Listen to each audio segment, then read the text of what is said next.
Do you know, it's gonna be a real pleasure to shut you up. What is up, space pirates?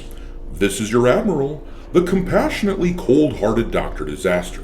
And did you know that a survey from the Game Developers Conference earlier this year showed that 11% of game devs had lost their jobs and 41% were negatively impacted in some way by layoffs? Considering how precarious the gaming industry is right now, you'd think that developers would be very careful about giving customers what they want. Sorry, wrong guess. For whatever reason, a lot of these studios just keep doubling down on the asinine decisions that have brought a large chunk of the industry to its knees. Case in point, look at the Perfect Dark remake that was supposed to come out in the next few years. Back in the day, Joanna Dark was an iconic character. But for whatever reason, instead of making her look like she used to, like this, they decided to change Joanna Dark so that she looked like this.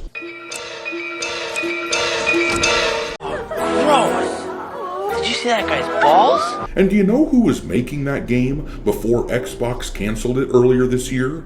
Two primary studios were working on it. There was The Initiative, which Xbox completely shut down at the same time that this game was canceled, and then there was Crystal Dynamics, which is the studio, of course, responsible for the Tomb Raider franchise these days. In other words, they're the ones to blame for attempting to reinvent Lara Croft over the past decade or so that by the time she hit that Netflix series, she was starting to look like a dude. You're no woman. Well, now it looks like Crystal Dynamics is reaping the rewards of their poor decisions. They just announced that they had to let go of some more employees. In the last year or so, they've lost around 10% of their workforce. But in the wake of the Perfect Dark cancellation, they're losing some more. And this is the result of not giving gamers what they want. Keep in mind, the people who had been working on this game, the Perfect Dark game, they hate you for wanting characters that conform to masculine or feminine standards. But these firings are the result of chasing after the imaginary modern audience at the expense of actual gamers. And now they get to learn how unpopular their progressive feminist drivel is in gaming spaces. Does it depress you to know just how alone you really are?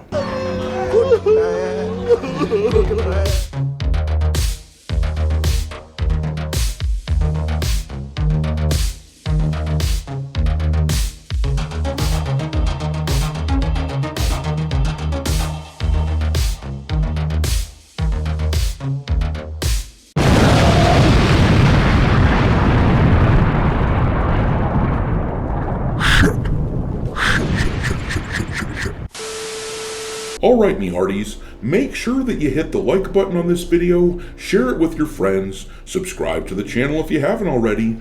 Also, I've started uploading content onto Rumble, so make sure to follow me over there, and don't forget to follow me over on X, where I keep a list of games lousy with wokeness pinned to my account at all times for your reference. My handle over there is Dr. Disaster 1. In any case, let's check in on all the fallout that is taking place over at Crystal Dynamics right now as a result of their boneheaded decisions. Because let's face it, we all know why this Perfect Dark game was canceled. They took an iconic character that everyone liked the look of, and it wasn't just dudes, it wasn't just men. Joanna Dark is the sort of character that girls like to cosplay as at events, but they changed her into your average HR swamp monster with a manly square jaw that would make Bruce Wayne envious and a butch haircut. The only thing missing from this trans transformation was changing the color of Joanna's hair to blue or purple or something. But honestly, the color of Joanna's hair in this new version of the game was pretty much the only identifiable quality of her looks from the previous games, so they really couldn't change that without admitting that actually this was just a brand new character. In any case, though, let's read about the actual layoffs in this article from IGN. It says in the article, Crystal Dynamics has laid off an unknown number of workers following the cancellation of Perfect Dark by Microsoft. In a statement on LinkedIn, Crystal Dynamics confirmed the layoffs, but did not specify the number of people impacted.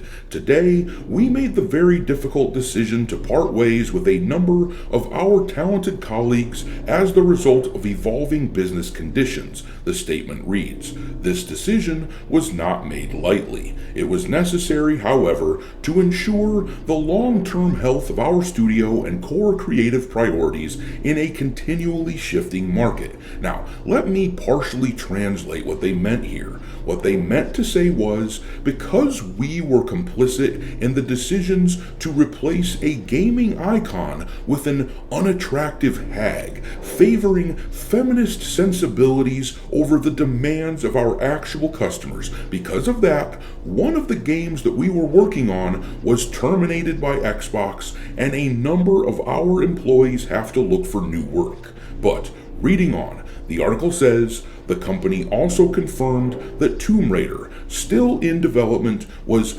unaffected by the decision. And you know, I'm sure that the game does remain unaffected, but only in the sense that it is still being made. However, what do you want to bet that they are going to be much more careful with the way that they handle Tomb Raider moving forward? As some evidence of this, do you guys remember about a year or so ago, this tabletop RPG here was announced using the Tomb Raider license from Crystal Dynamics, and it caught hell from fans of the franchise because they made a big deal about Lara not raiding any tombs in it because that was colonialist and evil.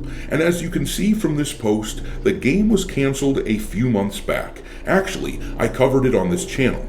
But the thing is, supposedly, there was a dispute between Crystal Dynamics and the maker of this tabletop game a few months ago, and the prevailing opinion is that Crystal Dynamics saw how woke they were going with this game, this tabletop game, and they pulled the plug on it because they realized they need to do a better job of protecting their own brand. They also reportedly canceled a Tomb Raider TV show that was being put together by Phoebe Waller-Bridge, the actress who helped ruin the last Indiana Jones film. But anyhow, let's read some more. While the statement does not explicitly mention Perfect Dark as the reason behind the layoffs, multiple former workers have posted on social media whose posts and profiles suggest that was the game they were working on. These layoffs seem to be a delayed reaction to Xbox canceling Perfect Dark, which Crystal Dynamics was working on with the initiative earlier this year. The initiative was shuttered at the time of the cancellation back in July. Crystal Dynamics was originally brought in to revitalize Perfect Dark after struggles getting the project moving with former co-developer Certain Affinity. Crystal was later acquired by the Embracer Group in 2022, at which time the studio was revealed to have 273 employees across its Austin, Bellevue, and San Mateo offices. Crystal laid off 10 people in 2023 and laid off 17 more earlier this year. It's unclear how many remain now. Well, if only they hadn't listened to the feminist prudes and decided that the female form is somehow evil. It seems that this wouldn't have happened. This mandate here from Xbox for people developing their games probably had a lot to do with the decision to make Joanna Dark fugly as hell, because Xbox, of course, owns that IP. But Crystal Dynamics is not owned by Xbox, so there is at least the hope that maybe they will learn something from this whole debacle and they will not continue to degrade the Tomb Raider character. I wouldn't bet on it, but there is at least a hope that the people who remain at Crystal Dynamics would like to keep their jobs. But I'm going to leave it there. Drop your contempt for these iconoclastic changes to beloved female characters into the comment section below, and we will talk there. Thanks for watching, me hearties. If you haven't already, your Admiral is inviting you to subscribe to the channel and become a part of the crew. Life as a space pirate may not be glamorous, but there's always plenty of booty.